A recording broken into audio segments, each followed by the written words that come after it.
नमस्कार। BSc part second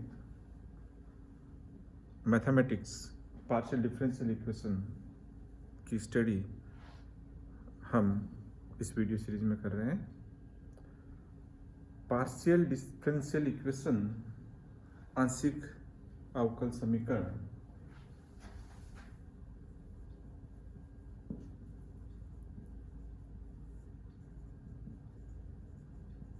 अवकल समीकरण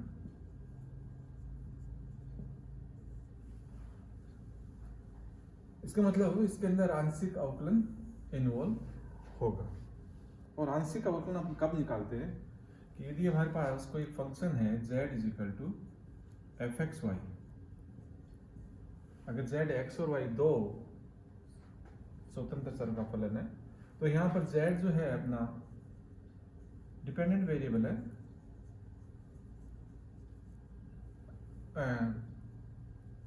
x और y हमारे इंडिपेंडेंट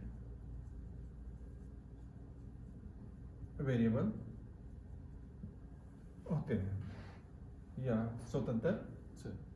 तो ऐसे केस के अंदर हमारे पार्शियल डिफरेंशियल कोफिशिएंट्स निकलते हैं del Z upon del X, del Z upon del of Y, del two Z upon del of X square, del two Z upon del of Y square, या कहें del two Z upon del X del Y and del three Z upon del X cube. शो ये सारे के सारे हमारे पास आंशिक अवकलन गुणांक कहलाते हैं, पार्शियल डिफरेंशियल कोफिशिएंट्स अपन इसको बोलते हैं। Del Z upon del X का स्टैंडर्ड नाम है, इनको अपन पी से डिनोट करते हैं। Del Z upon del Y जो है इसको हम क्यू से डिनोट करते हैं। Del two Z upon del X square, this is nothing but the R, and del two Z upon del Y square, this is equal to T. तो ये हमारे स्टैंडर्ड नोटेशंस कहलाएंगे, and this is equal to X. तो आगे जब अपन इन partial differential coefficient या आंशिक अवकलन गुणांक को यूज करेंगे तो हम इसकी जगह P notations, del Z upon del Y की जगह क्यू नोटेशंस, इस तरह से नोटेशंस की यूज में करते हैं।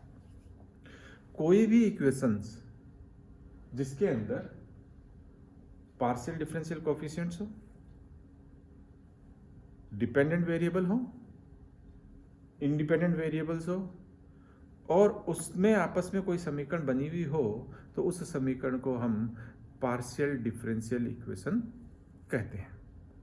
जैसे अपन लिखें कि del Z upon del X is equal to del two Z upon del Y square. जैसे अपन लिख दें del Z upon del of X is equal to del two Z upon del of Y square. तो this is the differential equations. ये अपन लिखे कि x of del Z upon del X plus y of del Z upon del Y is equal to 0। Homogeneous function के अंदर अपन पास calculus के अंदर इस तरह आइलर फॉर्मूला कर दी थी x del Z upon del X plus y del Z upon del Y is equal to nf। तो that is a differential equations. तो उस टाइप की इक्वेशन ले रहा हूं मैं। तो ये एक डिफरेंशियल इक्वेशन है। इसके अंदर हमारे पास आपका जो इंडिपेंडेंट वेरिएबल है उसके पार्शियल डिफरेंशियल कोएफिशिएंट्स इन्वॉल्व है with respect to Y, with respect to X. इसमें विद रिस्पेक्ट टू एक्स और विद रिस्पेक्ट टू वाई दोनों आए हैं अपने पास। तो ये हमारे पार्शियल डिफरेंशियल इक्वेशंस के एग्जांपल्स है। इसके अंदर सेकंड ऑर्डर का पार्शियल डिफरेंशियल इक्वेशन इन्वॉल्व है, इसलिए इसको हम second order partial differential equation बोल देते हैं। तो जितनी कोटि का डिफरेंशियल कोफिशिएंट किसी पर्टिकुलर डिफरेंशियल इक्वेशन के अंदर इन्वॉल्व होता है वो उतनी कोटि की डिफरेंशियल इक्वेशन कहलाती है। जैसे हम ऑर्डिनरी डिफरेंशियल इक्वेशन के अंदर लिया करते थे कि जितने ऑर्डर का डिफरेंशिएशंस आपकी डिफरेंशियल इक्वेशन के अंदर इन्वॉल्व है वो उस डिफरेंशियल इक्वेशन के ऑर्डर या कोटि कहलाएगी। तो इन जनरल अगर मैं फर्स्ट ऑर्डर की पार्शियल डिफरेंशियल इक्वेशन की बात करूं, तो फर्स्ट ऑर्डर के पार्शियल डिफरेंशियल इक्वेशन के अंदर फर्स्ट ऑर्डर के जो डिफरेंशियल कोफिशिएंट्स हैं ये दोनों इन्वॉल्व हो सकते हैं, ये दोनों इन्वॉल्व हो सकते हैं, एक हो सकता है या दोनों इन्वॉल्व हो सकते हैं। जैसे ये डिफरेंशियल इक्वेशन है तो ये आपकी फर्स्ट ऑर्डर की पार्शियल डिफरेंशियल इक्वेशन कहलाएगी। तो इन जनरल जो first order partial differential equation की बात करें, पहले सबसे पहले डिफरेंशियल इक्वेशन की बात करें कि partial differential equation is an equation which involves independent variables, dependent variables and partial differential coefficients of independent variable with respect to dependent variable, partial differential coefficient of dependent variable with respect to independent variables। तो वो सारी side equations जिनके अंदर आपका z हो, x हो, y हो और z के x y के सापेक्ष डिफरेंशियल कोफिशिएंट्स आंशिक अवकल समीकरण, आंशिक अवकल गुणांक भी इन्वॉल्व हो तो उसको हम पार्शियल डिफरेंशियल इक्वेशन कहते हैं। तो general form of first order partial differential equation label general form of first order partial differential equation अगर बात करें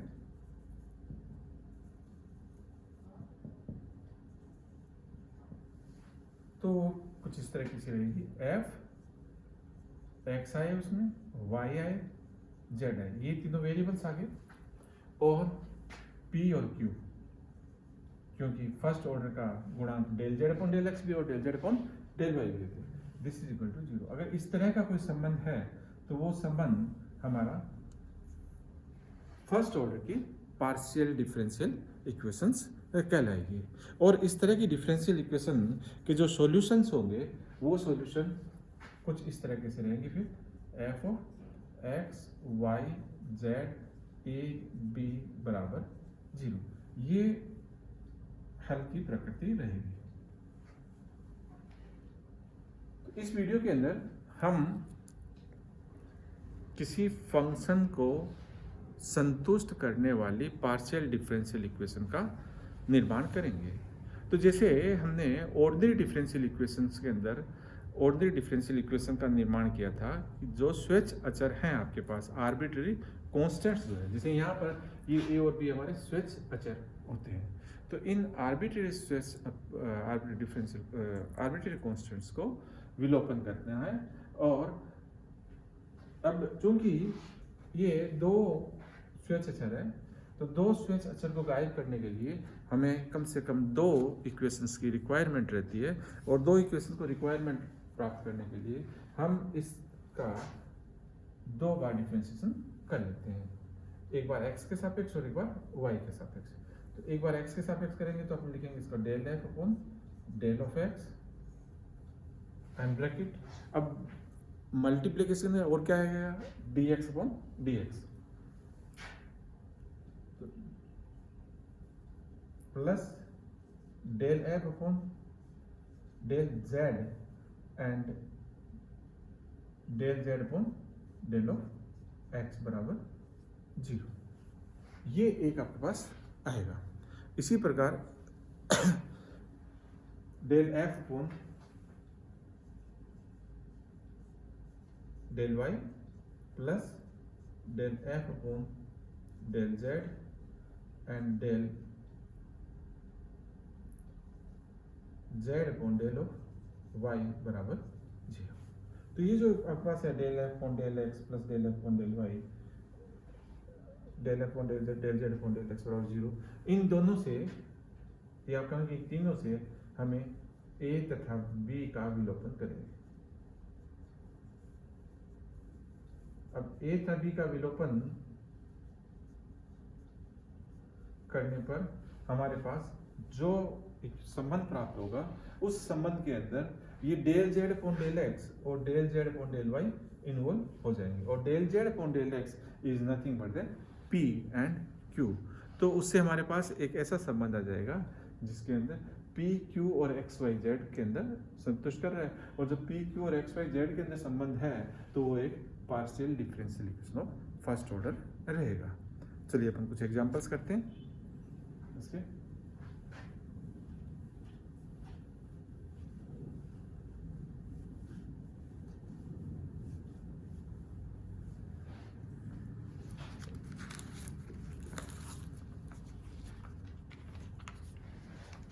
जिसमें लेता हूँ z इज इक्वल टू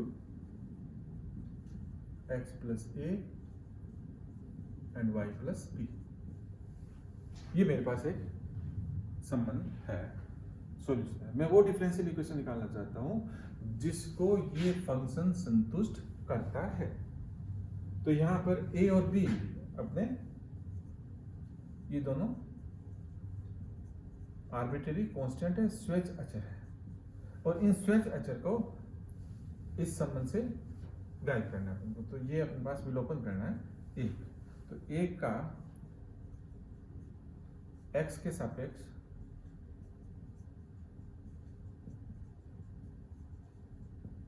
आंशिक अवकलन करने पर, अगर इसका आंशिक अवकलन करते हैं तो हमारे पास आएगा del Z upon del of X, और यहां से आएगा आपके पास y plus B. This implies p is equal to y plus B. और एक का अगर y के सापेक्ष आंशिक अवकलन करें अपन तो उस केस में आ जाएगा del Z upon del of y। y के सापेक्ष कर रहे हैं x प्लस ए अचर की तरह से बिहेव करेगा, तो एक ये दे देगा आपके पास q is equal to X plus A. तो एक नंबर ये, दो ये, और ये तीन नंबर। तो एक दो तीन से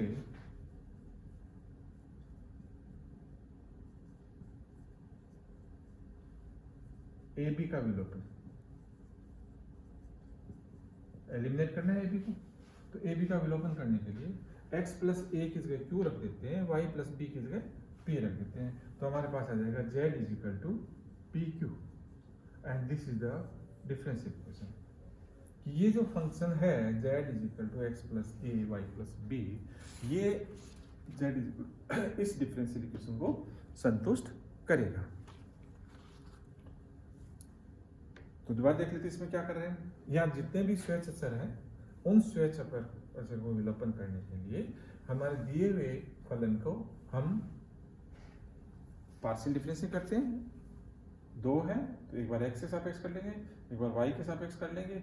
उससे हमारे पास p और ab के बीच रिलेशन आ जाएगा, q और ab के बीच रिलेशन आ जाएगा।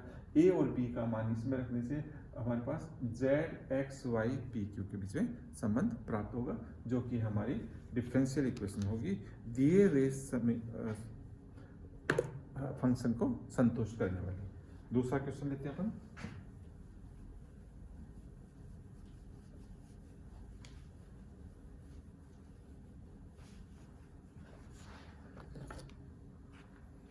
z equal to ax plus A square Y square plus B. दो स्ट्रक्चर है a और b, del Z upon del X लेंगे, this is a, del Z upon del Y ले मैं, तो मेरे पास आ जाएगा twice A square Y with respect to Y. तो यहां से मेरे पास आ जाता है कि p is equal to a and q is equal to twice A square Y. तो ये मान मैं अगर यहां रखूं 1 2 3,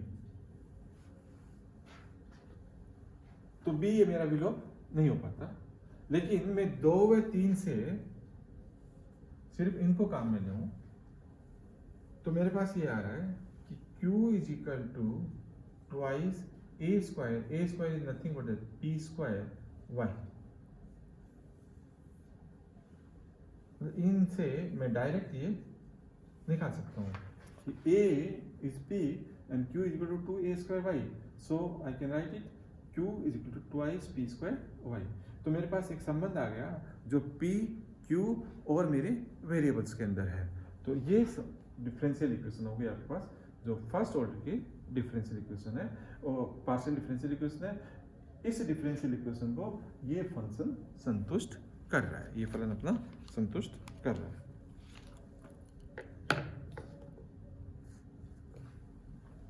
एक एग्जांपल और लेते हैं।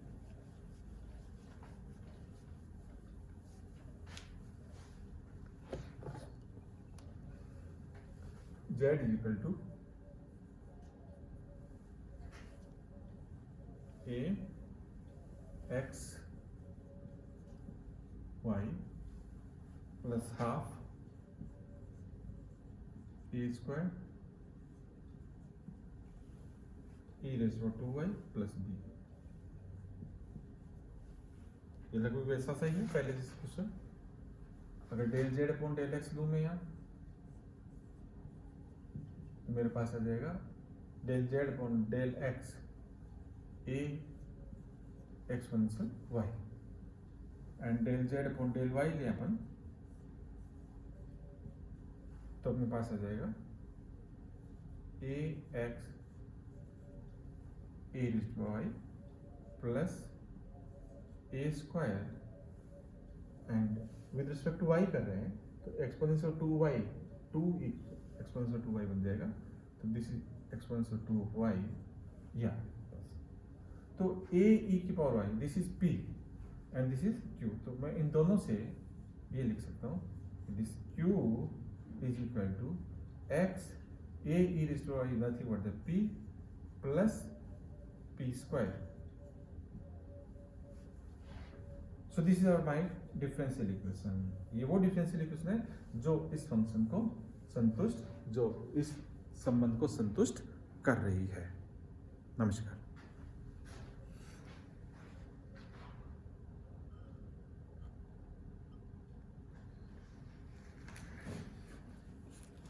एक एग्जांपल और लेते हैं।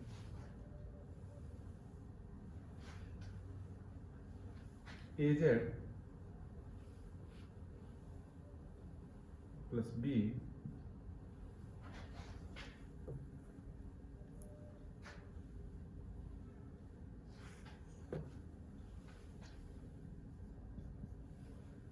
a square x plus Y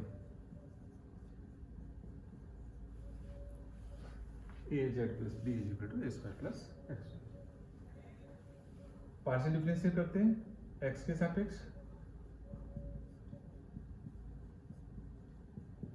तो अपने पास आ जाएगा a del Z upon del X, this is b sorry p is equal to a square means p is equal to a। With respect to y करें तो y के सापेक्ष अगर पार्शियल डिफरेंशिएट करें this is a del Z upon del of y is equal to 1 means a into Q बराबर 1। And अब इन दोनों को अगर एक साथ लिखें तो a इज nothing but p, so P Q is equal to 1। तो P Q is equal to 1 जो डिफरेंशियल इक्वेशन है, उस डिफरेंशियल इक्वेशन को ये संतुष्ट करेगा संबंध, जहां a और b आपके पास ये दोनों स्वेच्छ अचर हैं। तो हम देखा कि जितने आपके पास आर्बिट्ररी कांस्टेंट्स है, अगर दो आपके पास आर्बिट्ररी कांस्टेंट है तो हमें पास कम से कम दो इक्वेशन संबंध चाहिए जिनसे कि हम a और b को विलोप कर सकें, और उसके लिए एक बार हम x के पार्शियल डिफरेंशिएशन कर लेंगे, एक बार हम y से पार्शियल डिफरेंशिएशन कर लेते हैं, और जो संबंध प्राप्त होते हैं उनसे अपन हमारे जो भी आर्बिट्ररी कांस्टेंट है उनका विलोपन कर लेते हैं। धन्यवाद।